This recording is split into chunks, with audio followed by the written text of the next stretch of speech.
Hi, welcome to the Corner of Knit and Tea, episode 285. My name is Laura. I'm also known as Fluffy K on Ravelry, Fluffy Kira on Instagram and Twitter. I blog over at thecornerofknitandtea.com, and that's where this episode and every episode show notes will be. I have an Etsy shop called The Corner of Knit and Tea, where I sell my handspun yarns, and we have a Ravelry group called The Corner of Knit and Tea. We've currently got a few alongs going on over there, so I will discuss those shortly. Hi, how are you? I hope that you are doing well. It is Monday, July 6th, Monday after a long holiday weekend in the United States, and I hope that you have enjoyed your weekend and are crafting. So many things to say running around in my brain, so I'm just going to start with a few of the biggest and we'll just go from there. It occurred to me that in my opening, I talked about how I have an Etsy shop where I sell my handspun yarns. I also have my patterns for sale over there. So if you are someone who has trouble using Ravelry right now, I do understand that there are accessibility issues with Ravelry. I have put them both over there and on Lovecrafts. I do not have a large number of patterns, but they are available to you in another format. Likewise, I am going to talk about some alongs that are going on in the Ravelry group. Both of them, I guess I did technically start them after the Ravelry accessibility issues started, but that's just because I don't have a better place to put them right now where we congregate. That said, you are more than welcome to participate and not participate in the Ravelry group. Both include sharing on Instagram or on other social media. So if that is easier for you, you can do that and tag me in those photos, and I will consider those for prize considerations. So please know that if you are having difficulties with Ravelry, we do not have to entirely keep our community there. It is unfortunately kind of the most convenient, but I can work to find other places if that is necessary. So like I said, I've tried to make it accessible on other platforms, and if there is anything that I can do to help you, please PM me or send me an email. You can find me at thecornerofknitandtea@gmail.com. You can find me on social media or on YouTube, and just let me know that you're having problems and what I can do to make it easier for you. So that is kind of the first thing that's rolling around in my head. Let's talk about the two things we have going on right now. The first is Tour de Fleece, which normally accompanies the Tour de France bike race, but that has been postponed this year. However, the Tour de Fleece is going, and I will talk to you about all the spins that I have been working on. That runs from, it started June 27th, and it runs through July 19th. Like I said, we're sort of tracking it in the Ravelry group, but you are welcome to participate.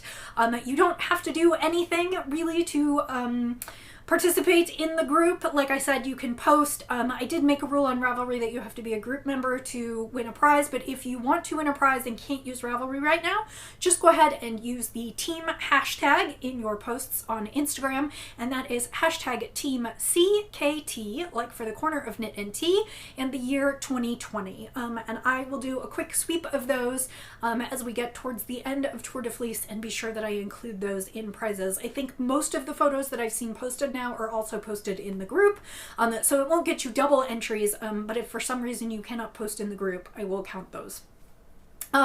So the objective of that is just to spin. Sorry, I think I have an eyelash in my eye. The objective to that is just to spin how much or however you want to. It can be any fiber, any spinning mechanism. You are just spinning yarn, and I would invite you to join along with us. This is one of my favorite things to do in the summer. For the knitters, and they can also be spinners, but for the knitters who are not working on spinning, I also started the Christmas in July knit along. It can also be a crochet along, and the purpose is to use Christmas or holiday sock yarn and knit yourself a pair of socks so that you will have them ready to go come December. I know it is quite early to be talking about the holidays. However, I always find that in the run-up to the holidays, I am so busy knitting other things, I never get to knit my holiday socks. So a couple years ago, I started doing a Christmas in July and knitting my holiday socks, and I will have those to show you today, or at least the portion that I'm working on. So those were the things off the top of my head that I definitely wanted to get in. As I said, I hope you are doing well. I took last Friday off of work because it was a national holiday in the United States, or at least it was the day that the federal holiday is observed, which meant I had a 3-day weekend. My in-laws came into town, so it was busy. I was cooking and cleaning and entertaining, but they left yesterday, and Wes and I spent the afternoon and evening just hanging out. We did watch lots of movies. The weather wasn't terribly great while they were here. We had a lot of rain. And it's very warm out. It's in the upper 90s. So we watched lots of movies, which meant I got lots of crafting time in. So after that long-winded intro, we're already almost 6 minutes in. Let's start with the actual podcast. A couple weeks ago, Wes and I were watching Dungeons and Dragons. It was hosted by, well, we watched a couple different series that were hosted as fundraisers by various channels. And on one of the channels that I watched, somebody was talking about a new-to-me tea maker who makes Dungeons and Dragons and kind of nerdy-themed teas. And of course, the one that I'm drinking today is not nerdy-themed, but it is called Friday Afternoon Teas, Friday Tea. It's www.fridaytea.com. They're located in Seattle. And the tea I'm going to be drinking today is called French Cookie, which is black tea, sliced almond, orange peel, vanilla, and almond flavorings. So you can see the label. It says Friday Afternoon there, but the website is just Friday Tea. And I ordered a couple others that you'll see in the next couple weeks. I ordered one that's called Bard's Blend, and I ordered one that's called Black Cat. So some witchy and various kinds of teas. So this is French Cookie, and I am drinking it in one of my favorite camping mugs. This is the Roastery mug. Roastery is a coffee house here in Kansas City, but today I'm drinking tea. Ooh, that is delicious. I added just a little bit of sweetener, and it's got very nice almond flavor, and then a little bit of orange along with black tea. So I really like flavored black teas. Well, I really like lots of teas. I like herbal teas as well, but given that it's only about 2:30 in the afternoon and I still have some work to do, I thought a black tea would be nice. Okay, so first let's talk about the knits. And you know what? I see one on my desk over there, so let me go grab it. And I'm back. I finished 2 knits this week, 2 things that I want to show you. The first is something that I talked about last week, and that is Miles' scarf. This is the, think about this, the Wheat Scarf by Tin Can Knits. It's from the Simple Collection, and I modified it slightly. I made it a little less wide and also a little less long. I knit mine for a 4-year-old. It still needs a good blocking because one of the things about the scarf is it's simple. It is basically garter stitch and a slightly ribbed section, and the ribbed section is a little bit longer than the garter stitch section, so it needs a good blocking so it can even out. But this is what I finished. This is the Wheat Scarf by Tin Can Knits. I knit it in Dream in Color Classy, which is their worsted weight, 250 yards to 113 grams, and this is the colorway Valentine. And this is for my nephew Miles, who is 4. It's approximately 4 feet long, which I think should be good for him. And like I said, I took out a few stitches in the width, so it's not quite as wide as the original scarf. And I used up almost all my yarn, and so Miles now has a set of hat, scarf, and mittens. You may remember the hat and the mittens from the previous weeks. So all I need to do is give this a good washing and blocking, and they will be all set to go. So I'm pleased to have finished that. I still will probably knit him another hat or 2 before the fall, but I usually just do one kind of set with scarf and mittens and whatnot. I have no complaints about this project. I love the yarn. The only thing I will say is that the bright red color, I'm going to need to wash it carefully because I do believe that it's going to bleed a little bit. I noticed after one session where I sat for several hours and knit on the scarf that my nails had turned slightly slightly reddish pink, and it was the only thing I could think of that I had done that day that would have done that. So my guess is the dye is probably set appropriately. It's just such a bright color, and reds are really, really hard to exhaust.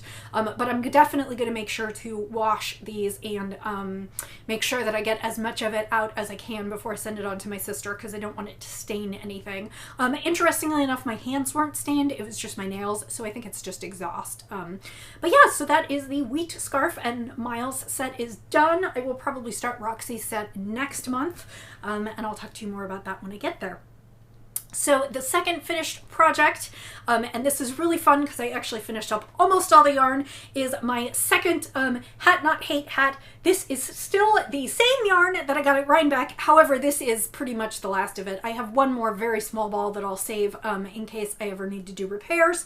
But this was Spirit Trail Fiberworks Zalti. It was yarn that I bought when I went to Rhinebeck a couple years ago. I tried to knit 2 sweaters out of it, and then settled on a large worsted weight shawl that I showed you several weeks ago, and I just wanted to finish all of the yarn, and I did. This is the Cottage Hat by Dawn Landix on Ravelry, and I really, really liked the pattern. I would definitely knit it again. This particular one is free. I'm also going to check out her paid patterns. It's just a real simple kind of cabling, and I really love the way that the decreases around the crown work. They just look so nice.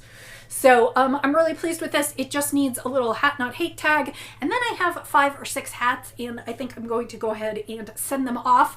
I just keep holding off because I think I have one more and one more and one more, but at least right now I don't know that I have that much blue worsted weight yarn left. So I think I'm going to go ahead and send these off to them. This is for Lion Brand's Hat Not Hate campaign. I have talked about it before, and you can Google it. It is for World Anti-Bullying Day. So I'm pleased with that, and like I said, I'll just send those off to where they belong, and a bunch more yarn out of my stash. So those are the only things I finished this week. I did cast on for 2 more projects, mostly because I was impatient, but also because the timing dictated it. So the first thing I'll talk about is for the Christmas sock knit along. I decided to cast on, and I showed you my yarn last week. It does not look like traditional red and green sock yarn, but I maintain that it is Christmas themed because it is the colorway Fruitcake. And these are skeins of Fat Sock dyed by Hello Yarn. They are kind of a sport weight sock, and as I said, this one is called Fruitcake, and it has plums and browns and kind of a rich cream. And so I am calling these Christmas sock yarns because they are themed around fruitcake, and fruitcake is definitely a Christmas theme. I decided, as I said last week, to knit these toe up. It took me a little while to get started because I wasn't sure exactly what kind of needle I wanted to use. I started with a US 1, which is, I believe, a 2.25 millimeter, and the fabric that I was getting was just entirely too dense, and I really didn't like it. So I ended up ripping it out, and now I am on US 2s, 2.75 millimeter, and these are my Zings from Knit Pro. And this is what I have so far. I just started on the toe. I have gotten to all my stitches on the toe. Yes, it looks tiny. I have small feet. If I go up another round of stitches, it's just going to be enormous. So this is what I have so far. It's sort of subtly striping, and my plan is to knit these socks toe up using David Schultz's Sew Up Toe Up Sock Cookbook, which is basically a recipe. You take your gauge and your foot size, and you do a little bit of math as he gives you all the variables that you are solving for based on, like I said, your gauge and your foot measurements, and then you knit a toe up sock with a gusset and heel flap. And I really like the gusset and heel flap. They tend to fit me better than any other kind of sock. I tend to have a little bit of trouble with the afterthought heels. I like them, they're easy to knit, but they don't really stay on my heel, and I find that usually if I have a gusset and heel flap, they stay on my heel. I also decided to, part of the reason I decided to start toe up was so that I could use up all the sock yarn if I choose to. I haven't decided whether I will. These would probably end up at close to knee socks for me because, again, I have small feet. My feet are a size 6.5, and each of these skeins has 170 yards, and again, it is sport weight, and so I am getting what looks to be about 6 stitches to the inch. So these are going to knit up nice and cozy, and I'm very excited about them. I hopefully will get more work done on them this week. I'm still not sure that I'm going to be able to finish them in July, but of course I'm not eligible for prizes anyway, so I'm just doing it to knit along and have a new pair of socks for Christmas. So that is what's going on, and that is in a tea project bag that was a gift from my sister a while ago, and it's just got all kinds of vintage teapots and tea time. So the second project that I cast on, I talked about last week, and that was with my Kim Dyes yarn, the community dyes. And I talked about this project last week and sent you, gave you some links to where you could buy some. And these were June's colors. So this is her Sparkle DK base, which is 80/20 superwash merino nylon, 100 grams, 231 yards. And the two colors are Fireflies at Play, which is a dark blue and green, and Bioluminescence, which is a bright yellow. And these are her, let me show you, these are her labels, and you can find her at kimdyesyarn.com. Although the community dyeing project, you have to find a store that is signed up to work with her. As I said, if you are looking for a store, Yarn Social in Kansas City is one of her community stores. Which I would love it if you patronize them, but of course please find one local to you if there is one. So I am knitting the Lolo Cowl by Olga Jazzy Knits. I can never remember her last name or pronounce it. Baraskaya. Anyway, I am knitting the Lolo Cowl, which Lolo translates to kisses in Japanese, and it's because I think the textures of the cowl make them look like lips. So the two colorways are, as I told you, this is Fireflies at Play. Like I said, it is blues and greens, and then it's got like a little bit of the kind of light yellow. It looks like fireflies outside at night. And then Bioluminescence is bright yellow. It is blowing out the screen, and these are both in her sparkle base. I don't know, you can see the sparkle on the, at least I can see it on the monitor in the Fireflies at Play. And this is what I have so far, which is not a lot. It's the first 16 rows. And so like I said, it is called Lolo for kisses, and to me it looks like lips. That is just the texture of the knitting, and as I said, I'm using the dark color as the background and the yellow color as the pop. So I hope to get more done on this week. I did not get very far. I got through the first 16 rows and was really excited. The pattern is a paid for pattern, but it is really actually super simple. I did not expect it to be quite this simple because a lot of her patterns are very technique heavy. So, but this is super simple and it's really creative, and I absolutely love it. And I'm gonna fight not to work on nothing but this week because, yeah. So that's what I've got done so far. I did show you those other socks that I had in progress last week and talked about putting heels in them. I did not get to that this weekend. That was on my list, but I didn't get there. Hopefully I will get that done this week. It should take me a night or two. Excuse me.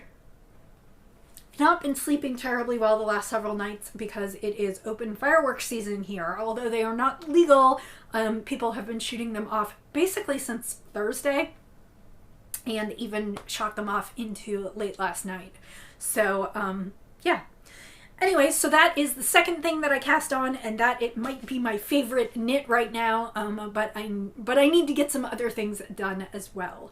So the final thing that I'm going to be working on this week is I am going to cast on for another sample knit for Zen Yarn Garden. I know I talk about them all the time, but I knit a lot for them. And I am doing sort of the final 2-color combo that they sent me in their Metropolitan Art Walk series. This one is called Captain George, and it is by a painting by Sir Joshua Reynolds at the Met, and it is real kind of fiery fall colors, reds and oranges and browns, and it is paired with a dark brown that almost looks like it's been glazed, and this is called Bronze Age. So you can see those two will go nicely together, and this time I am not knitting a shawl. I am going to knit an Elfie top. Elfie is a 2-color top knit in the round from the top down with contiguous sleeve shaping. I've actually knit it in the past, although it didn't keep the striping quite the same. But I'm going to be knitting that for them, so I need to wind these up and cast that on this evening, and that will probably be my focus knit for most of the week, although, like I said, I hope to finish the heels in those socks and maybe get a little bit of work done. Excuse me, I am so terrible. Get a little bit of work done on my other knits, so that is what's coming up this week. Last week, I forgot to bring lots of things to show you, and so I am adding them into the podcast right now. The first thing that I forgot to bring to show you was my new crochet along blanket. As you saw, if you've been watching for a while, I recently completed a ripple along crochet blanket for my nephew Miles, and now I am working on my niece Roxy's blanket. And the last time I showed it to you, I was into the greens, which is the beginning of the package. I am doing the Woodland Crochet blanket. It is a ripple blanket designed by Lucy of Attic 24. And it is a free pattern available on her blog. And she comes out with a new blanket pattern roughly once a year and does them as crochet alongs. And she publishes the pattern for free on her blog, including some suggestions on how to do your stripes. And then she also puts together with the Wool Warehouse in the UK a color package of yarn. And she uses their Stylecraft DK, which is a DK weight acrylic yarn, it is 100% acrylic, and it comes in skeins of 100 grams and 330 yards. It is super reasonable. The color packs for the blankets include 15 colorways, which is enough to create a blanket big enough for a twin size bed, and I believe they are about 27, 28, 29 euros, which translates, I believe when I bought them, to about $45, which included shipping. So they are a really good deal. They make great blankets, and I'm making blankets for my niece and nephew who are almost 7 and almost 4, and I wanted to make acrylics because I know they will get dirty and it will be easy care for them, and they, I hope, will continue to look great over time. So I finished Miles, which was a rainbow blanket. And I am working on Roxy's in a different kit than the pattern calls for. I chose the Sweet Pea kit because it has greens and purples and pinks and some blues. And Roxy has told me her favorite colors are pink, purple, and light blue. So I feel like I hit the nail on the head with this color pack. And this one I am actually doing as a gradient rather than doing all the colors like I did the last time for Miles. So as you can see, I started in the greens, and I started with, now I'm gonna have to remember these. One is Pea Pod, one is Sage, and one is, gosh, I just don't remember. All the details will be on my Ravelry project page. So I started with 2 greens, and then you can see I worked in the 3rd green. And then for some excitement, I started working in some of the purples, and I have worked in lavender and wisteria so far, and I have a clematis purple that will go in after one more stripe. So this is approximately a quarter of the blanket so far, maybe just a little bit under, and I am on my 5th color and soon to be working in the 6th color. And basically, unlike the last blanket, these I will, once I finish with a color, I will no longer be working it. So I'm just kind of interplaying the stripes loosely according to, it's sort of the pattern for the Sweet Pea blanket in terms of color order, but not quite. I have So basically I'm just alternating colors every other stripe and working the new ones in as I go. So this will be a gradient blanket. I'm very excited about this. I've been lax about posting, but I have definitely been keeping up with this for my 100-day project. We are on day, I believe, 91 today, so we are almost done, but that's okay.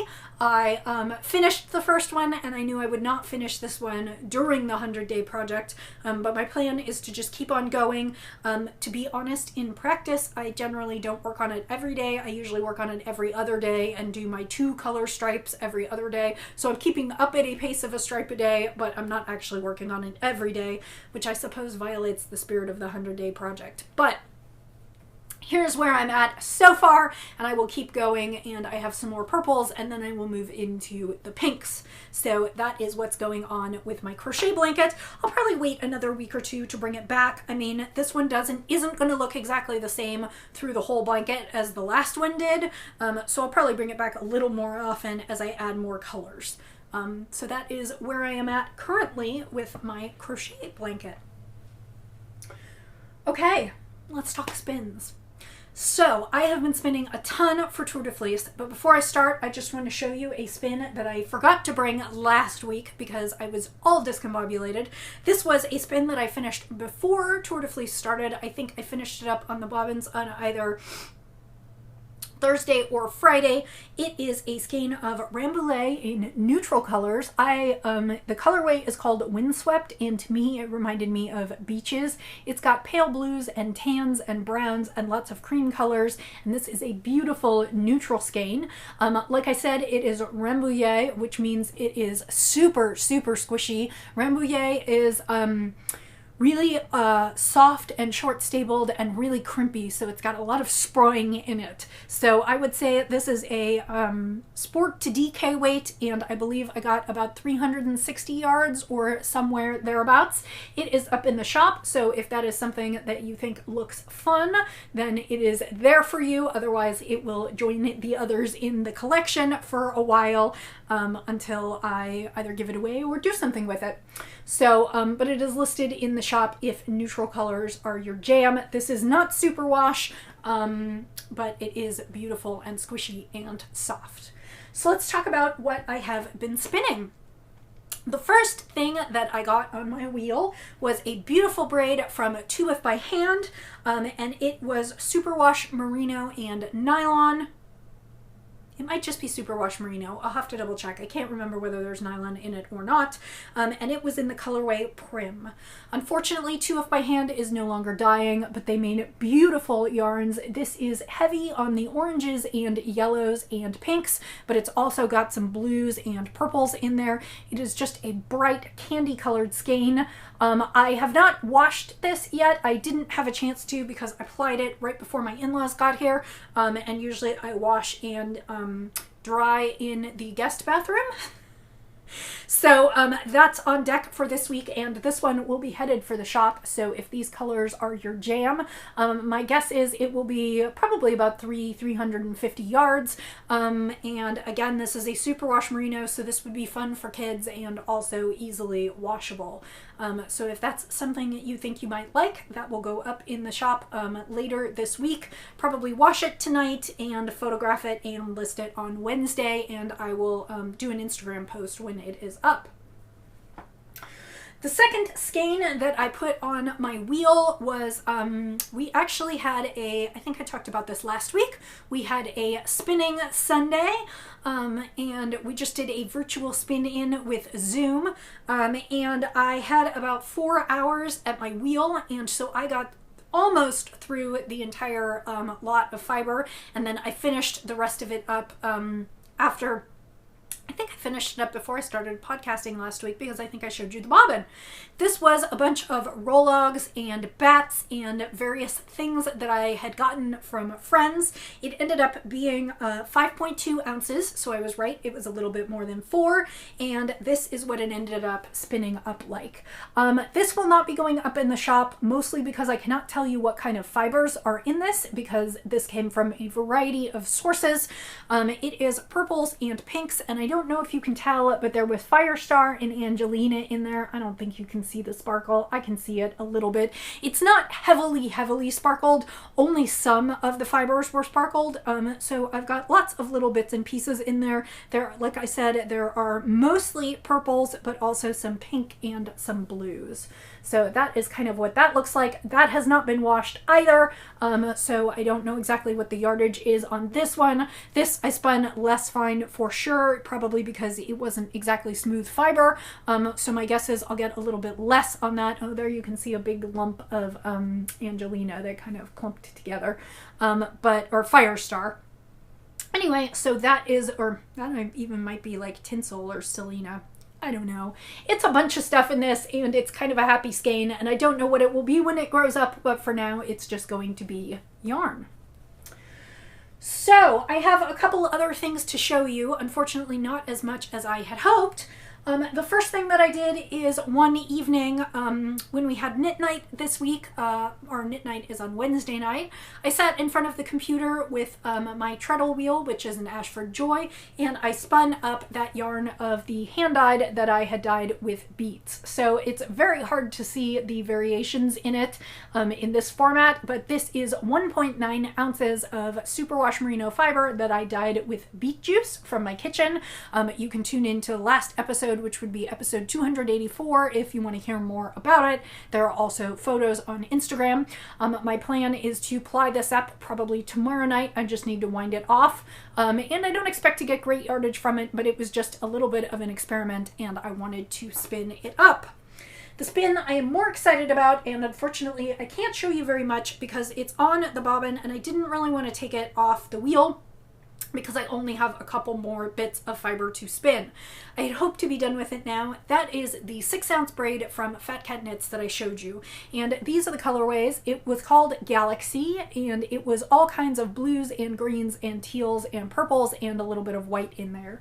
And I have just 2 or 3 more of these little bits of fiber out of these 6 ounces that I spun. So I would say I have less than an ounce left. I think I have 1 more of these out there. And I just couldn't quite get it done last night. I did work on this a lot this weekend while we watched movies, but it is spinning super thin. And my arms just got tired of spinning. So I'm going to try and finish the singles this evening, and then tomorrow will be another plying day where I hope I can ply both of these. And then I will get started on my Hello Yarn fiber. I have 2 bumps of Hello Yarn Mignardays, and that is reds and icy blues and some oranges, caramel colors, and so that is my next spin, and I have 2 bumps of that, so that should take me probably through the end of the week. I don't know if I'll have that plied up to show you next week or not, and then I'm gonna have to pick out some more fiber because I've gotten through a ton of stuff. I will probably pick out another smallish braid, so 4 ounces or less, to spin on my Ashford Joy, because that is here in my craft room studio office, and so I get to spin on that a little bit during the day and sometimes when I'm on Zoom calls, and so I will probably start another braid on there, and then once I finish Mignardays I will do something out on my other wheel, but I'm not sure what yet. So that was a lot. That's what I've been up to. That's what I'll be up to this week. As you know, I like to keep busy and have tons of projects on the go. And of course, because we aren't getting out and socializing so much, I do a lot of crafting at home these days. I hope you have had a really nice week. You have been able to find a few peaceful moments and maybe some comfort in your crafting. I understand if that's not where you're at, but I wish you well. I hope you're healthy. I hope you and your family members are staying indoors, wearing masks, doing what you can. And I wish you nothing but continued crafting joy and health until I see you again. So I will say, as I always do, happy knitting, happy spinning, happy sipping, and I'll see you next time. Bye!